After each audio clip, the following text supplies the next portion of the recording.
Hello everyone, this is Purushoth from ஜெட்டடஸ். இன்னைக்கு என்ன பார்க்க போறோம் பார்த்தீங்கன்னா, நான் எப்படி சூஸ் பண்ணுவேன் அப்படின்றத தான் பார்க்கலாம். ஒரு ஸ்டாக் எப்படி சூஸ் பண்ணுவேன் அப்படின்றத பார்க்கலாம். ஸோ அதுக்கு முன்னாடி பார்த்தீங்கன்னா, இந்த வீடியோ வந்து பார்த்தீங்கன்னா 1.5ல வச்சுருக்காங்க. ஈஸியாக கேட்க முடியும். ஸோ ஃபஸ்ட்டு பார்த்தீங்கன்னா, இந்த இது பார்த்தீங்கன்னா, என்னோட ஆல்ரெடி பார்த்தீங்கன்னா வாட்ச் லிஸ்ட்டில் வச்சிருப்பேன் சில ஸ்டாக்லாம்.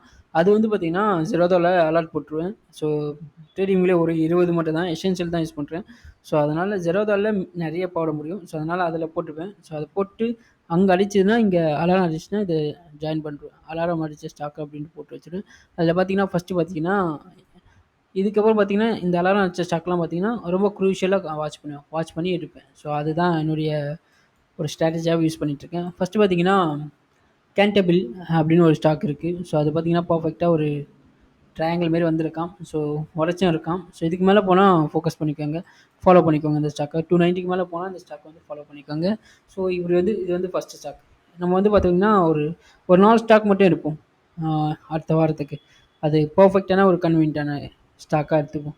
இப்போ இந்த ஸ்டாக் வந்து பர்ஃபெக்டாக இருக்குது, எடுத்துக்கலாம். ஆனால் இதை விட ஒரு நல்ல ஒரு கன்வீனியன்ட்டான ஸ்டாக்கு இப்போ நம்ம அனலைஸ் பண்ண போகிறதுல வந்ததுன்னா, அந்த ஸ்டாக் மட்டும் எடுத்துப்போம். வெறும் 4 ஸ்டாக் எடுத்துப்போம். அந்த 4 ஸ்டாக்கை மட்டும் அனலைஸ் பண்ணிக்கலாம். அடுத்த வாரம் ட்ரேட் எடுப்பதற்கு ஈஸியாக இருக்கும். ஸோ மற்றதெல்லாம் ஏறிச்சுன்னு வச்சிங்களேன், அது வந்து லேர்னிங்காக எடுத்துக்கலாம். ஏன் ஏறிச்சு அப்படின்றத ரிசர்ச் பண்ணுவோம். ஸோ அது மாதிரி பண்ணும்போது தான் நம்மளால் லேர்ன் பண்ண முடியும். ஸோ இது மாதிரி ஒவ்வொரு வாரமும் நம்ம பண்ணுவோம். ஒவ்வொரு வாரம் பண்ணும்போது என்ன ஆகும்னா, நம்ம வந்து ஒவ்வொரு வாரமும் அடுத்த ஸ்டெப்பு போய்க்கிட்டே இருப்போம். So end of the next year, so ஒரு வருஷம் கழித்து பார்க்கும்போது நம்ம அந்த ஒரு 54 வாரம் இருக்குல்ல, அந்த 54 வாரத்துக்கான லேர்னிங்கை வந்து நம்ம கற்றுருப்போம். இதை வந்து நம்ம தொடர்ச்சியாக பண்ணலாம். வாரத்துக்கு ஒரு வாட்டி நான் பண்ணலாம். பர்ஃபெக்டாக பண்ணுவோம். ஆனால் 4 ஸ்டாக் மட்டும் தான் கன்வீனியன்ட் ஸ்டாக்காக எடுத்துப்போம். ஸோ இது வந்து பார்த்திங்கன்னா, இங்கே இருக்குல்ல, இந்த கேண்டில் இருக்குல்ல, இதில் கன்வீனியன்ட்டுக்கு இந்த கேண்டில் போட்டுடலாம். ஸோ பிங்க்கு போட்டுருவோம். பிங்க் வந்து கன்வீனியன்ட்டாக இருக்குது. ஸோ அதை போட்டு அதுக்கப்புறம் பார்த்திங்கன்னா, அதில் போயிட்டு நம்ம என்ன ஸ்டாக்கு, வெறும் 4 ஸ்டாக்கு தான். அதுவும் கன்வீனியன்ட்டாக இருக்கக்கூடிய, அதாவது நெகட்டிவ் விட பாசிட்டிவ் அதிகமாக இருக்கக்கூடிய ஸ்டாக்கை வந்து நம்ம எடுத்துக்கலாம். சரிங்களா? நெக்ஸ்ட் பார்த்திங்கன்னா, கோஃபோர்ஜ் பார்த்திங்கன்னா, இப்போ தான் பிரேக் அவுட் ஆகிருக்கான். பட் ஆனால் ஐடி வந்து இப்போ தான் பிரேக் அவுட் ஆகிருக்கு. அதனால் இவனை கொஞ்சம் எடுத்து வச்சுக்கலாம். ஸோ அதே நேரம் பார்த்தீங்கன்னா, இந்த இந்த இந்த ட்ரெண்ட் லைன் இருக்குல்ல, ஷார்ட் டேர்ம், மைனர் டேர்மு, இந்த டேர்மை வந்து இந்த 6186 வருஷத்துக்கு அப்புறம் வேணால் கொஞ்சம் ஃபோக்கஸ் பண்ணிக்கலாம். கிட்ட இருக்கான். ஸோ அதனால் இவனை கொஞ்சம் ஃபோக்கஸ் பண்ணலாம். ஒரு 10% இருக்கான். ஸோ அதனால் இவனையும் தூக்கிக்கலாம். ஒரு பிரச்சனையும் இல்லை. ஸோ இவனை தூக்கிப்போம். நெக்ஸ்ட் பார்த்தீங்கன்னா, ஐஆர்எஃப்சி. இதை பற்றி நம்ம நிறைய வாட்டி இது பண்ணியிருக்கோம். இந்த வீடியோ போட்டிருக்கோம். பொட்டன்ஷியல் பிரேக் அவுட்டும் போட்டிருப்போம். ஸோ இப்போது லாஸ்ட்டாக 1 மணி நேரத்துக்கு முன்னாடி ஒரு வீடியோ வந்திருக்கும். அதுலேயும் சொல்லியிருக்கோம். இந்த ஸ்டாக்கையும் நம்ம எடுத்து வச்சுப்போம். ஏன்னா கன்வென்ஷனாக இருக்கான். ஸோ இவனையும் எடுத்து வச்சுப்போம். இங்கேயே 3 முடிஞ்சிச்சா? இப்போ இதை விட நல்ல ஒரு செட்டப்பாக இருந்ததுன்னா கண்டிப்பாக அந்த ஸ்டாக்கை நம்ம எடுத்துப்போம். சரிங்களா? பவர் மேக், அவனும் பார்த்தீங்கன்னா ஓரளவுக்கு பிரேக் அவுட் ஆகிருக்கான். இங்கே பாருங்கள், ஒரு பர்ஃபெக்டாக பிரேக் அவுட் ஆகிருக்கு. எந்த அளவுக்கு வால்யூம் இருக்குது, ரீட்ரேஸ்மெண்ட் ஆகிட்டு கூட இது போகிறதுக்கு வாய்ப்பு இருக்குது. ஸோ அதனால் இவனை பார்த்துப்போம். இவனை எடுத்து வைக்கலாம். பட் ஆனால் ஓகே, இவனை வச்சுக்கலாம், ஒன்றும் பிரச்சனை இல்லை. ஸோ நெக்ஸ்ட்டு பார்த்தீங்கன்னா, எஸ்பிஐ கார்டு பார்த்தீங்கன்னா, இங்கே பாருங்கள், விக்கு பாருங்கள் எந்த அளவுக்கு. எஸ்பிஐ கார்டு, இது எஸ்பிசிஎல் அப்படின்னு ஒரு ஸ்டாக்கு. ஸோ இது பாருங்கள் எந்த அளவுக்கு விக் இருக்குது. இதுமாரி விக் இருந்தால் வேலைக்கே ஆகாது. ஸோ விட்டுடலாம், ஒன்றும் ப்ராப்ளம் இல்லை. இங்கேயும் பாருங்கள் ஒரு விக் இருக்குது. ஸோ இது எது மூலமாக பார்த்தீங்கன்னா, இந்த கேண்டல் ஸ்டிக்ஸ்னு ஒரு புக் ஒன்று படித்தேன். ஸோ அதனால் நிறைய கற்றுக்கிறேன் அதில். ஸோ அதில் கற்றுக்கும் போது அப்ளை பண்ணி பார்க்கலாம், என்ன நடக்குதுன்னு நம்மளால் புரிஞ்சிக்க முடியும். ஸோ இதை சொல்லியிருக்கேன்ல, இதுக்கப்புறமா இது வந்து ஏறிச்சுன்னா ஏன் ஏறிச்சுன்றதை பார்த்துக்கலாம். ஸோ அது அடுத்த course of action. So first நம்ம இதுமாரி ஸ்டாக்லாம் நம்ம அவாய்ட் பண்ணிடலாம். இந்தமாதிரி விக்கு வந்தாவே நம்ம அவாய்ட் பண்ணிட்டு போயிட்டு இருக்கோம். ஏன்னா ப்ரெஷர், செல்லிங் ப்ரெஷர் இருக்குது. ஸோ அதனால் வேணாம். ஓகேங்களா? ஏன் எடுக்கலன்னா அந்த ஸ்டாக் எடுக்கல. ஸோ ஓகேங்களா? இது பார்த்திங்கன்னா ஒரு பர்ஃபெக்டான ஒரு சினாரியோ. என்ன சினாரியோ பார்த்தீங்கன்னா, இங்கேருந்து பார்த்தீங்கன்னா ஒரு 40%, 35% ஏறியிருப்பான். ஸோ இங்கேருந்து பார்த்தீங்கன்னா 35% ஏறி இருக்கான். இது வந்து ஒரு கரெக்டான ட்ரையாங்கிள் பேட்டர்ன் பேக் அவுட் தான். இங்கேயே பிரேக் அவுட் ஆயிடுச்சு. ஆனால் பாருங்களேன், ஸ்டாப் லாஸ் ஹிட் ஆகிட்டு வந்திருக்கு. பட் ஆனால் இந்த ஸ்டாப் லாஸ் கீழே வரல. அதுக்கப்புறம் பார்த்தீங்கன்னா, நீங்கள் எங்கே எடுக்கலாம் பார்த்தீங்கன்னா, இதை கரெக்டாக எங்கே எடுக்கணும் பார்த்தீங்கன்னா, இங்கே இருக்குல்ல, இந்த லாங் பொசிஷன் சரி, இந்த இது இருக்குல்ல, இங்கெல்லாம் வந்து திருப்பி வந்துச்சுன்னா இங்கே ஸ்டாப் லாஸ் போட்டு பாருங்கள், 1:5. ஸோ நல்ல ரிஸ்க் ரிவார்ட் ரேஷியோ, அழகாக எடுத்துருக்கலாம். ஸோ மிஸ் பண்ணிட்டேன். இது எப்படி மிஸ் பண்ணேன்னு தெரியல. இது வாட்ச் பண்ணிகிட்டே தான் இருந்தேன். பட் இப்போ தான் தோணுச்சு. ஸோ ஓகே, பரவாயில்ல, நெக்ஸ்ட் டைம் வந்ததுன்னா பார்த்துக்கலாம். இதுவே பிரேக் அவுட் ஆகிட்டு கீழே வந்ததுனாவே ஸ்டாப் லாஸ் ஹிட் ஆகும். ஹிட் ஆச்சுன்னா திருப்பி இங்கே ஒரு சப்போர்ட் இருக்கும். இது நான் நிறைய வாட்டி பார்த்துருக்கேன். நம்ம வீடியோ பேக் டெஸ்ட் வீடியோவில் நிறைய வாட்டி நான் சொல்லியிருக்கேன். ஸோ அதை போய் பாருங்கள், உங்களுக்கு புரியும். ஸோ இதுமாரி பிரேக் அவுட் ஆகும். அதுக்கான ப்ரீவியஸ் லோ இருக்குல்ல, ஸ்விங் இருக்குல்ல, அதை உடைக்க மாட்டானுங்க. அப்படி இல்லையா இந்த லோ இருக்குல்ல, இதை உடைக்க மாட்டானுங்க. உடைக்காம என்ன பண்ணணும்னா கீழே வரைக்கும் கொண்டு வந்துட்டு அப்புறமா மேலே ஸ்பீடாக ஏற்றுவானுங்க. நிறைய வாட்டி பார்த்துருக்கேன் இதேமாரி. ஸோ நெக்ஸ்ட் பார்த்தீங்கன்னா எல்டி டெக்னாலஜி. அவன் இப்போ தான் பிரேக் அவுட் ஆகி இந்த ப்ரைஸ் என்கேஜ்மெண்ட் ஏரியாவை தாண்டி இருக்கான். ஸோ இந்த ப்ரைஸ் என்கேஜ்மெண்ட் ஏரியா இருக்குல்ல, இது பர்ஃபெக்டாக தாண்டி இருக்கான். இங்கே இருக்கான்ல, இன்னும் இருக்கான்னு நினைக்கிறேன். ஓகே, இதை தாண்டினா போகலாம். இந்த ப்ரைஸ் என்கேஜ்மெண்ட் தாண்டினா போகலாம். ஏன்னா இல்லைனா டேஞ்சர் தான், திருப்பியும் கீழே இறக்கி விட்ருவானுங்க. ஸோ 5145ன்றது பெஸ்ட்டாக இருக்கும். ஸோ இந்த ப்ரைஸ் என்கேஜ்மெண்ட் தாண்டிட்டோம். ஏன்னா தாண்டிட்டு தான் நினைக்கிறேன். ஏன்னா ஐடியில் நல்லா புலிஷாக ஒரு இன்னும் 2000 பாயிண்ட் இருக்குது. ஸோ அது வந்து பார்த்துக்கலாம். நெக்ஸ்ட்டு பார்த்தீங்கன்னா சன்டெக் அந்தளவுக்கு இல்லை. வீக்லியில் பார்த்தீங்கன்னா பர்ஃபெக்டாக இருக்கும். பட் ஆனால் இங்கே பாருங்கள் ரொம்ப லாங் டர்மாக இருக்கான். ஸோ உடைக்கிறதுக்கு வாய்ப்பு இருக்குது. ஸோ கொஞ்சம் பார்த்துக்கோங்க இந்த ஸ்டாக்கை. இங்கேருந்து போட்டால் கூட இப்படி போடலாம். இப்படி போட்டிங்கன்னா இப்படி வரும். ஸோ இதை உடைச்சிட்டான்னு வச்சிங்களேன், அப்புறமா போவோம். இந்த ஸ்டாக் இருக்குல்ல, 635க்கு மேலே போச்சுன்னா அந்த ஸ்டாக் வந்து நல்லா சூப்பராக போகிறதுக்கு வாய்ப்பு இருக்குது. ஸோ இந்த ஸ்டாக்கை ஃபாலோ பண்ணிக்கலாம். என்ன நடக்குதுன்னு பார்க்கலாம். அடுத்த வாரம் பார்த்துக்கலாம் என்ன நடக்குதுன்னு பார்த்துக்கலாம். ஸோ ஹாப்பியஸ்ட் மைண்ட் பார்த்தீங்கன்னா ஒரு டவுன் ட்ரெண்ட். ஓகே, ஆனால் ரொம்ப லாங் டேர்ம் டவுன் ட்ரெண்டில் இருக்கான். ஸோ இவனை ஃபாலோ பண்ணிப்போம். கிட்டத்தட்ட ஒரு 861 நாள் உடைக்கிறதுக்கு வாய்ப்பு இருக்குது. ஸோ ஆல்ரெடி பாருங்கள் இங்கே இருக்குது 1 2 3 4 5. ஸோ 6th உடைச்சானா சூப்பராக இருக்கும். இதுக்கு மேலே போனால் ஃபோக்கஸ் பண்ணிக்கலாம். நானும் ஆல்ரெடி அலாரம் வச்சுருக்கேன். ஸோ பார்ப்போம் என்ன நடக்குதுன்னு பார்க்கலாம் இந்த ஸ்டாக்கை. இதெல்லாம் பார்த்தீங்கன்னா ஐ கன்வென்ஷனாக இருக்குது. இப்போ இந்த ஐ கன்வென்ஷனாக இருக்கிறது இதில் போட்டுருவோம், பிங்க்கில் போட்டுருவோம். ஆனால் இந்த பிங்க்கு அதுக்கப்புறம் பிங்க்கை போய் பார்ப்போம். அதில் எது ஐ கன்வென்ஷன் 4 ஸ்டாக் தான் சூஸ் பண்ணணும் அப்படின்னா அதில் மிச்சம் இருக்கிறத கழட்டி விட்டுடலாம். அது என்ன நடக்குதுன்றதையும் அப்பயும் பார்த்துக்கலாம். அது தவிர என்ன நடக்குதுன்னு பார்க்கலாம். டிசிஎஸ் அந்தளவுக்கு இல்லை. பட் ஆனால் இந்த ப்ரைஸ் என்கேஜ்மெண்ட் உடச்சானா கரெக்டாக இருக்கும். ஸோ பார்ப்போம் என்ன நடக்குதுன்னு பார்க்கலாம். Sorry, Tata consumer product TCS inter. So பார்ப்போம், இவன் ஆல்ரெடி கொடுத்துருந்தேன். பார்ப்போம் என்ன நடக்குது பார்க்கலாம். இங்கே பாருங்கள் பஜாஜ் ஹோல்டிங் பாருங்க, பர்ஃபெக்டாக ஒரு அழகான ஒரு இது. அதுக்கப்புறமா ரீட்ரேஸ்மெண்ட் ஆகி அழகாக போயிருக்கு. பட் இது நான் கண்ணு முன்னாடியே தான் பார்த்துட்டே இருந்தேன். பட் ஆனால் இருக்கவே இல்லை இந்த ஸ்டாக்கை. இவ்வளோ பர்ஃபெக்டாக போயிருக்கான் பாருங்கள். எத்தனை பர்சன்டேஜ் வருங்க இங்கே எடுத்துருந்தால் கூட 14%. இது வரைக்கும் போகிறதுக்கு வாய்ப்பு இருக்குது. ஏன்னா இந்த ட்ரெண்ட் லைன் பாருங்கள், இது கரெக்டாக டச் பண்ணிவிடும், அழகாக போகும். ஸோ பார்ப்போம் என்ன நடக்குது. இப்போ ட்ரேட் எடுக்கலாமா பார்த்தீங்கன்னா அட்வைசபிள் கிடையாது. 10% இருக்குது, பட் நாட் அட்வைசபிள். ஏசிசி அந்தளவுக்கு இல்லை, ஆல்ரெடி முடிஞ்சிச்சு கிட்ட. ஸோ அதனால் வேணாம். ஏன் வேணான்னு சொல்கிறேன் பார்த்தீங்கன்னா இங்கே பாருங்கள் கிட்டே இருக்கா எல்லாம். ஸோ அதனால் வேணாம். முன்னாடி பார்த்ததெல்லாம் பார்த்தீங்கன்னா ஓரளவுக்கு நல்லாயிருக்கும். பஜாஜ் ஃபினான்ஸ் அந்தளவுக்கு இல்லை. பட் ஆனால் அவன் ட்ரையாங்கிள் பேட்டர்ன் லாங் டர்மாக இருக்குது. ஸோ இங்கே போட்டிருக்க மாதிரி ஏவி சம்பவம் இருக்குன்ட்டு. ஸோ அதனால் வாட்ச் பண்ணும் என்ன நடக்குதுன்னு பார்க்கலாம். நெக்ஸ்ட்டு பார்த்தீங்கன்னா அரவிந்தோ ஃபார்மா கரெக்டாக அந்த ட்ரையாங்கிள் அந்த சேனலை முடிச்சுட்டு பர்ஃபெக்டாக அதை தொழிட்டு கீழே வந்துட்டுருக்கான். ஸோ பார்ப்போம் என்ன நடக்குதுன்னு பார்க்கலாம். யுனைடெட் ஸ்பிரிட்ஸ் அவன் பார்த்தீங்கன்னா ஒரு ட்ரையாங்கிள் பேட்டர்ன் தான். பட் ஆனால் அந்தளவுக்கு இல்லை. இதுக்கு மேலே போகணும். பார்ப்போம் என்ன நடக்குது பார்க்கலாம். இதுக்கு மேலே போயிடுச்சுன்னா வேணா அலாரம் வேணா செட் பண்ணிக்கலாம். செட் பண்ணிவிட்டு யூஸ் பண்ணிக்கலாம். நெக்ஸ்ட்டு பார்த்தீங்கன்னா ஐஆர்பி இன்ஃப்ரா. இவனை கொஞ்சம் ஃபாலோ பண்ணிக்கோங்க இந்த ஸ்டாக்கை. ஏன்னா பர்ஃபெக்டாக இருக்கான், ரொம்ப நாளாக கழிச்சு இருக்கான். ஸோ அதனால் 1 2 3 4 5. ஸோ பர்ஃபெக்டான ரிஸ்க் மேனேஜ்மெண்ட்டு. இது நான் எடுத்து வச்சுருக்கேன், ஒரு 188 ஸ்டாக் எடுத்து வச்சுருக்கேன். பார்ப்போம் என்ன நடக்குது பார்க்கலாம். இவனை வேணால் ஐ கன்வென்ஷனாக வச்சுக்கணும். நெக்ஸ்ட் பார்த்தீங்கன்னா எஸ்பிஐ லைஃப் இன்சூரன்ஸ் வேணாம், ஏறிட்டான். ஸோ இன்டர் குளோப் இவன் பார்த்தீங்கன்னா ஒரு ரவுண்டிங் ஃபார்மேஷன் மாதிரி வந்துட்டுருக்கான். ஸோ இப்படி பார்த்தீங்கன்னா தெரியும் ரவுண்டிங் ஃபார்மேஷன்.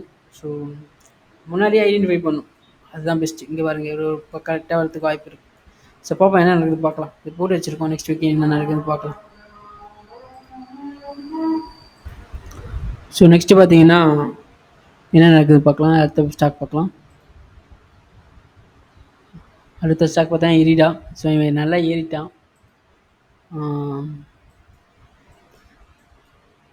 நல்லா க்ளோசிங் தான் வச்சுருக்கானுங்க. பட் ஆனால் கொஞ்சம் பார்த்துக்கணும். இந்த விக்கி தாண்டானா கூட போகலாம். இந்த விக்கி இருக்குல்ல, இந்த விக்கி தாண்டானா போகலாம், பார்த்துக்கலாம். சின்ன ஸ்டாப் லாஸ் போட்டு இது பண்ணிக்கலாம். ஸோ பார்க்கலாம் என்ன நடக்குது பார்க்கலாம். நெக்ஸ்ட்டு பார்த்தீங்கன்னா லால் பாத்தில் இவன் ஒரு ட்ரையாங்கிள் சாரி ஒரு இன்வெர்டட் என்ன சொல்கிற மாதிரி வந்திருக்கான். பட் ஆனால் ரொம்ப நாளாக அரைச்சிட்டே இருக்கான். இவன் என்ன நடக்குதுன்னு தெரியல. இவன் ரொம்ப பொறுமையாக சோதிக்கிறான். இங்கே பாருங்க, பர்ஃபெக்டாக ஒரு இன்வெர்டட் சொல்கிறேன். ஸோ இங்கே வந்திருக்கு. பட் இருந்தாலும் பார்க்கலாம் என்ன நடக்குது பார்க்கலாம். இங்கே பாருங்க, இதுக்கு மேலே போனால் பார்க்கலாம். 3000 மேலே போனால் இந்த ஃபாலோ பண்ணிக்கோங்க அந்த ஸ்டாக்கை. நெக்ஸ்ட் பார்த்தீங்கன்னா டாபர். டாபர் அந்தளவுக்கு இல்லை. பட் ஆனால் இது வரைக்கும் போகிறதுக்கு வாய்ப்பு இருக்குது. ஸோ இது இருக்குல்ல,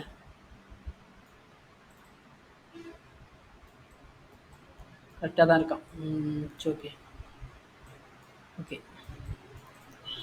இந்த உடச்சானா பார்க்கலாம், ஃபோக்கஸ் பண்ணலாம். இந்த இது இருக்குல்ல 630 உடச்சானா ஒரு நல்ல ரேலி இருக்குது. ஸோ இவனை வாட்ச் பண்ணிக்கலாம். இவன் ஆல்ரெடி இதில் தான் இருக்கான், க்ரீன் லிஸ்ட்டில் தான் இருக்கான் என்னுடைய. பட்டு ஓகே, பார்த்துக்கலாம். ஐடிசி. ஐடிசி பார்த்தீங்கன்னா ஒரு லாங் டேர்ம் உடைக்க போகலான்னு நினைக்கிறேன். ஸோ இந்த இது இப்படி போட்டோம்னா கரெக்டாக இருக்கும்.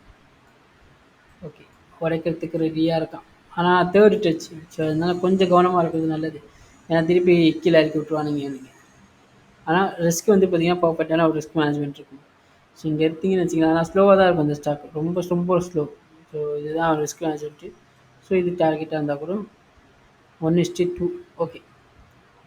பட் ஆனால் அதுக்கும் மேலே போகிறதுக்கு வாய்ப்பு தான் இருக்குது. ஸோ பார்ப்போம் என்ன நடக்குதுன்னு பார்க்கலாம். அந்தளவுக்கு இதில் எனக்கு கன்வின்சிங் முடியாது. ஸோ ரொம்ப ஸ்லோ ஸ்டாக் அதெல்லாம். என்ஆர்பி லுக் குட் தான். ஓகே, பிஎல்எஸ் அந்தளவுக்கு இல்லை. அண்ட் சன்ஃபார்மா பார்த்தீங்கன்னா ஒரு இன்வெர்டர் ஷோல்டர் மாதிரி வந்திருக்கு. ஸோ பார்ப்போம் என்ன நடக்குதுன்னு பார்க்கலாம். கண்டிப்பாக அதை உடைச்சிட்டானுங்க. உடைச்சி தான் இருக்குது. பட் இருந்தாலும் ரீட்ரேஸ்மெண்ட் ஆகிருக்கு. ஓகே, பார்ப்போம் என்ன நடக்குதுன்னு பார்க்கலாம். இந்த ஸ்டாக்கை சன்ஃபார்மா தேய்ச்சிருக்கு. ஸோ நியூலேண்ட் ரெசிஸ்டன்ஸில் இருக்கான், வேணாம். டாடா மோட்டார்ஸ் பர்ஃபெக்டாக இருக்கான். பட் ஆனால் தேர்டு தான் இருக்குது ஸ்விங்கு. ஸோ இந்த ஸ்விங்கு தேர்டு தான் இருக்குது. ஸோ அதனால் வேணாம். ஸோ பொறுமையாக பார்த்துக்கலாம், அவன் பொறுமையாக வரட்டும். ஆனால் இன்டர்டேக்கு okay Tata Motors. So Pidilite கரெக்டாக இருக்கான் பாருங்க. ஸோ இதுமாரி தான் கரெக்டாக இருக்கும். ஸோ இது உடச்சான்னு வச்சிங்களேன், கண்டிப்பாக இது வரைக்கும் போய் தான் ஆகணும். இந்த ட்ரெண்ட் லைன் இப்படி அட்ஜஸ்ட் பண்ணோம்னா இங்கேருந்து எத்தனை பர்சன்டேஜ் வருது, இங்கே ஒரு 6% இருக்குது. ஸோ அதனால் க்ரீனில் போட்டு இதில் வேணாம். ஸோ இன்டர்டேக் பண்ணுறதுக்கு ஏதாவது கண்டிப்பாக தேவைப்படும். அப்படி பண்ண நான் சொல்கிறேன். அப்போலோ அந்தளவுக்கு இல்லை. ஆனால் அப்போலோ பார்த்தீங்கன்னா இதுக்கு மேலே போனால் நல்லாயிருக்கும். ஸோ பார்ப்போம் என்ன நடக்குதுன்னு பார்க்கலாம். இது இருக்குல்ல, இதுக்கு மேலே போகும். இதுக்கு மேலே போயிடுச்சுன்னா சூப்பராக போகும். ஸோ நெக்ஸ்ட் பார்த்தீங்கன்னா யூபிஎல் அந்தளவுக்கு இல்லை. மங்களூர் இவனை கொஞ்சம் ஃபோக்கஸ் பண்ணிக்கோங்க, ஃபாலோ பண்ணிக்கோங்க. இதுக்கு மேலே போயிடுச்சுன்னா நல்லா ஒரு வேலை இருக்குது, 250க்கு மேலே. ஸோ ஏன் சொல்கிறேன் பார்த்தீங்கன்னா, இந்த ஸ்டாக்கு ரொம்ப நாளாக இது ஆகிட்டு இருக்கான், கன்சல்டேஷன் ஆகிட்டு இருக்கு. இங்கே இருக்க பாருங்கள், ஆய்வு உழைச்சிருக்கு. ஸோ ரீட்ரேஸ்மெண்ட்டாக தான் பார்க்கணும் இது. ஸோ பார்ப்போம். இங்கே ஒரு விக் இருக்குது. ஸோ இருந்தாலும் இந்த விக்கு பாருங்கள், இந்த 2 விக்கு தான் தொல்லி. இதுக்கு மேலே தாண்ட ஆரம்பிச்சிட்டான்னு வச்சிங்கன்னா சூப்பர். அதுக்கு மேலே இந்த red candle, full red candle இருக்குல்ல, இந்த ரெட் கேண்டில் ஒரு பெரிய புல்லிஷ் கேண்டில் வந்ததுன்னு வச்சிங்கன்னா சூப்பராக இருக்கும். ஸோ பார்ப்போம் என்ன நடக்குதுன்னு பார்க்கலாம். பார்த்துட்டு அதுக்கேற்ற மாதிரி இது பண்ணிக்கலாம். ஆல்ரெடி என்கிட்ட இருக்குன்னு நினைக்கிறேன், ஒரு 10 ஸ்டாக் நம்ம வச்சுருக்கேன். ஸோ கிரிட்டி நியூட்ரியன்ஸ் அவன் பார்த்தீங்கன்னா ரீட்ரேஸ்மெண்ட் ஆகிருக்கான். ஸோ இந்த ட்ரெண்ட் லைன் கீழே வந்ததுன்னா நான் எடுப்பேன். பார்ப்போம் என்ன நடக்குதுன்னு பார்க்கலாம். இந்த ட்ரெண்ட் லைன் வந்ததுன்னா கரெக்டாக எடுக்கலாம். ஸோ வெயிட் பண்ணி பார்ப்போம். எடுத்தால் கொஞ்சம் நல்லா ப்ராஃபிட் கொடுப்பான். ஏற்கனவே ப்ராஃபிட் பண்ணேன், ஒரு 6000 7000 ப்ராஃபிட் பண்ணேன். ஸோ நிறைய இருக்குது. ஸோ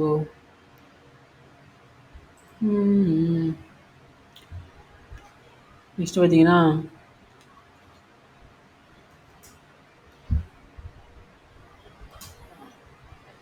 இவெல்லாம் வேணாம். இந்திரா கேஸ் அவனை ஏறிட்டான். ஸ்கை கோல்டு பாருங்கள், இவனை ரொம்ப நாளாக ஃபாலோ பண்ணிகிட்டே இருந்தேன். பட் ஆனாலும் பாருங்கள் மிஸ் பண்ணிட்டேன். 60% கிட்ட அவன் பார்த்துட்டே தான் இருந்தேன். பட் ஆனால் அப்பர் சர்க்கியூட்டில் இருக்கனால இவனை கொஞ்சம் சரி ஓகே வேணாம் அப்படின்னு விட்டேன். ஏன்னா எப்போ கீழே இறக்குவானுங்களே தெரியாது. இப்போ போய் வாங்கினீங்கன்னு வச்சுக்கலாம், அப்படியே கீழே இறக்கி விட்டுருவானுங்க திடீர்னு. அப்படியே நம்மளால் விற்கக்கூட முடியாது. ஸோ அதனால் அமைதியாக விட்டுட்டேன். சரி என்ன நடக்குதுன்னு பார்க்கலாம், இது மாதிரி ஸ்டாக்கெல்லாம் பார்க்கலாம் அப்படின்றதுக்காக விட்டுட்டேன். ஸோ நெக்ஸ்ட்டு பார்த்தீங்கன்னா பைசாலோ ஆல்ரெடி நம்ம பேசியிருந்தோம். ஸோ பரவாயில்ல, ரீட்ரேஸ்மெண்ட் தான் இருக்கான். ஸோ சஃபாரி இவன் பாருங்கள், ஒரு பர்ஃபெக்டாக ஒரு ட்ரையாங்கிள் மாரி வந்திருக்கான். ஒரு நீட் கன்சல்டேஷன். இங்கே பாருங்கள், இந்த ஃபார்மேஷன் பாருங்கள், 1 ஹையர் லோ ஃபார்மேஷன் சொல்லுவாங்க இதை. ஸோ இது பர்ஃபெக்டாக வந்திருக்கு பாருங்கள். எத்தனை வாட்டி டச் ஆகிருக்கான், கீழே இறக்க விடலன்னு. ஸோ அதனால் எனக்கு ஃபாலோ பண்ணிக்கலாம். ஒன்று தூக்கி பிங்கில் போட்டுருவோம். இது பஜாஜ் கன்சியூமர் வேணாம். ரொம்ப ஏன் வேணாம்னு சொல்கிறேன்னா இங்கெல்லாம் பாருங்க எந்த அளவுக்கு விக்கு பாருங்க. விக் விக் விக் விக் இங்கே கூட விக்கு இருக்கு. ஸோ அதனால் வேணாம். மாருதி சுசுக்கி இங்கே பாருங்க ஹியூஜ் விக்கு பாருங்க. இங்க பாருங்க பெரிய இருக்குல்ல. அடுத்தது சுப்ரஜித் வேணாம். குஜராத் மினரல்ஸ் வேணால் கொஞ்சம் பார்க்கலாம். இதுக்கு மேலே போயிடுச்சுன்னா ஃபாலோ பண்ணிக்கலாம். ஸோ ஜேபி பவர் இவனும் அதே தான். ஸோ ஆல்ரெடி அலர்ட் வச்சுருக்கு. ஸோ போனான்னா எடுத்துக்கலாம். ஏன்னா இங்கேருந்து பாருங்கள் ஃபார்மேஷன் வந்துகிட்டே இருக்குது. ஸோ இங்கேருந்து பார்த்தீங்கன்னா 1 2 3 ஸோ பார்ப்போம் என்ன நடக்குது பார்க்கலாம். ஆனால் இவன் வந்து கொஞ்சம் பார்த்தீங்கன்னா டவுன் ட்ரெண்ட் ஸ்டாக். ஸோ எவ்வளோ ஃபாஸ்ட்டாக இது பண்ண முடியுமோ அவ்வளோ ஃபாஸ்ட்டாக கீழே வந்துடணும். இங்கே பார்த்தீங்கன்னா தெரியும். இங்கே பாருங்க டவுன் ட்ரெண்டா இதெல்லாம் பார்த்தீங்கன்னா ரொம்ப ரிஸ்க்கு. ஸோ கொஞ்சம் ஸ்பீடாக அக்ரெசிவாக இருந்தால் டக்குன்னு கட் பண்ணிட்டு டக்குன்னு வெளியே வந்துடலாம். ஸோ வாங்கிட்டு அப்படியே விட்டுறவங்க கண்டிப்பாக வேணாம். போகவே போகாது. போலோ டேகர் ஓரளவுக்கு ரீட்ரேஸ்மெண்ட் ஆகிறான். ஸோ இந்த சப்போர்ட் எடுத்துகிட்டு மேலே போகிறானான்னு பார்க்கலாம். ஸோ நிறைய வாட்டி அது மாதிரி நடந்திருக்கு. ஸோ இதுமாரி ஏறிட்டு திருப்பி கீழே இறக்க ஆரம்பிச்சுன்னா இது வரைக்கும் கூட இறக்குவாங்க. திடீர்னு இறக்கிட்டு சில டைம் பார்த்தீங்கன்னா இது வரைக்கும் கூட கொண்டு வந்துட்டு அப்புறம் ஏற்றினான்னு வச்சுக்கோங்களேன் ஃபாஸ்ட்டாக ஏற்றுவானுங்க. நிறைய வாட்டி பார்த்துருக்கு. ஸோ ஜேகேடி வேணாம், ஆல்ரெடி முடிச்சிட்டான். அதானி பவர் பாருங்கள், அவனும் பாருங்கள் ஒரு ரவுண்டிங் போகிற மாதிரி வரும். ஸோ பார்ப்போம் என்ன நடக்குதுன்னு பார்க்கலாம். போட்டு வச்சுருக்கேன் ஆல்ரெடி, பார்த்துக்கலாம். ஷாம் மெட்டலிக்ஸ் வேணாம், அந்தளவுக்கு இல்லை. கோல்டியம் பாருங்கள் ஒரு பர்ஃபெக்டாக ஒரு ரீட்ரேஸ்மெண்ட் ஆகிருக்கு. இதுக்கு மேலே போயிடுச்சுன்னா ஃபாலோ பண்ணிக்கேன். அட்லீஸ்ட் இதுக்கு மேலே போனால் ஃபாலோ பண்ணேன். ஒரு 197 மேலே போனால் சூப்பராக இருக்கும், நல்ல ப்ராஃபிட் கொடுக்கும். ஸோ நெக்ஸ்ட் ஜிஆர் இன்ஃப்ரா அந்தளவுக்கு இல்லை. ஜேகே டயர் ஒரு நல்ல ப்ராஃபிட் கொடுத்துருக்கான். ஸோ பார்ப்போம் என்ன நடக்குது பார்க்கலாம். இதுக்கு மேலே போனால் நல்லா சூப்பராக இருக்கும். 463 மேலே போனால் சூப்பராக இருக்கும். நெக்ஸ்ட் பார்த்தீங்கன்னா அலக்ட்ரா கிரீன்டெக் ஆல்ரெடி நம்ம கொடுத்துருக்கோம். பட் ஏன் கீழே வரான்? ஸோ ஓகே ரீட்ரேஸ்மெண்ட் ஆகிறான்னு நினைக்கிறேன், பார்ப்போம். ஓகே இதுக்கு மேலே கீழே வந்ததுன்னா வேலைக்கு ஆகாது, அவ்வளோதான். நெக்ஸ்ட்டு வேலைக்கு ஆகாது. நெக்ஸ்ட்டு ஐஓசி பாருங்கள் சூப்பராக ஒரு பர்ஃபெக்டாக ட்ராயிங் பண்ணானுக்கா. பட் ஆனால் கேப் டவுன் பண்ணியிருக்காங்க பார்த்தீங்களா, தெரியுதுங்களா இந்த கேப் டவுனு? இது கொஞ்சம் கவனமாக தான் பார்த்துக்கணும். பார்ப்போம் என்ன நடக்குதுன்னு பார்க்கலாம். ஆல்ரெடி வச்சுருக்கேன், க்ரீனில் வச்சுருக்கேன், இன்டர்டே பண்ணுறதுக்காக அதை வச்சுருக்கேன். நெக்ஸ்ட்டு ஓகே ஜெனிஃபர் ஹோட்டல் இதில் ஆல்ரெடி ப்ராஃபிட் பண்ணேன், கொஞ்சம் தான் பண்ணேன். ஒரு 2000 ப்ராஃபிட் இருந்தது. அப்புறம் பார்த்தீங்கன்னா 500 மாறிடுச்சு. செம்ம ஃபாஸ்ட்டாக இறக்கி விட்டேன். மைக்ரோ கேப்பில் இருக்கிற பெரிய பிரச்சனையே தான், இறக்கினா ஸ்பீடாக இறக்கி விட்டுருவானுங்க. நெக்ஸ்ட்டு ட்ரெல்லு இதுக்கு மேலே போனால் தான் 50க்கு மேலே போனால் தான் ஒரு நல்ல ஒரு இது. ஸோ அவ்வளோதான்.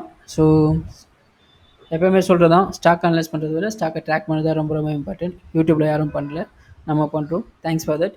இந்த வீடியோ எதுக்காக மேக் பண்ணது பார்த்தீங்கன்னா எல்லாமே ஒரு எஜுகேஷன் பர்பஸ்க்காக. ஸோ இப்படிலாம் சூஸ் பண்ணலாம் அப்படின்றதுக்காக தான். ஸோ ஏதோ ஒரு ஸ்க்ரீனரை யூஸ் பண்ணி நீங்கள் ஸ்டாக் எடுத்திங்கன்னா அது பண்ண முடியாது. நீங்களாக ஒரு வாட்ச் லிஸ்ட்டை நீங்களாக ஒரு ஸ்க்ரீனர் உருவாக்கி நீங்களாக பார்த்து நீங்களாக அதை இது பண்ணும்போது தான் அது அனுபவம் வரும். நீங்கள் ஒரு ரெடிமேடாக போய் ஒரு ஸ்டாக் எடுத்திங்கன்னா கண்டிப்பாக அது வந்து எடுக்காது. இப்போ ஈவன் நிறைய பேர் சொல்லி இந்த ஸ்டாக் எடுங்க அப்படின்னா அது ஏன் எடுத்தோம் ஏன் எடுக்கல அப்படின்றது தெரியாது. இப்போ நீங்கள் இதுவே ஒரு மாதம் இந்த வாட்ச் லிஸ்ட் இருக்குல்ல, இந்த அலாரம் அடித்த ஸ்டாக் பார்த்தீங்கன்னா நான் ஒரு மாதமாக ட்ராக் பண்ணிட்டுருக்கேன். ஸோ அதனால் எப்படி போகுன்றது நம்மளால் ஓரளவுக்கு கணிக்க முடியும். ஓகே இந்த ஸ்டாக் இப்படிலாம் போகுது இப்படிலாம் போகலான்ட்டு கணிக்க முடியும். ஒவ்வொரு ஸ்டாக்குக்கும் ஒவ்வொரு கேரக்டர் இருக்கும். ஸோ அந்த கேரக்டரை நம்ம புரிஞ்சிக்கணும். அதை புரிஞ்சிக்கிட்டாவே நம்ம ஈஸியாக இது பண்ண முடியும். ஸோ இன்றைக்கான குட்டி டிப்ஸை பார்த்தீங்கன்னா அதுதான். ஸோ எப்போவுமே சொல்கிறது தான், ஸ்டாக் அனலைஸ் பண்ணுறத விட ஸ்டாக்கை ட்ராக் பண்ணுறது தான் ரொம்ப ரொம்ப இம்பார்ட்டன்ட். யூடியூப்பில் யாரும் பண்ணல, நம்ம பண்ணிகிட்ருக்கோம். Thanks for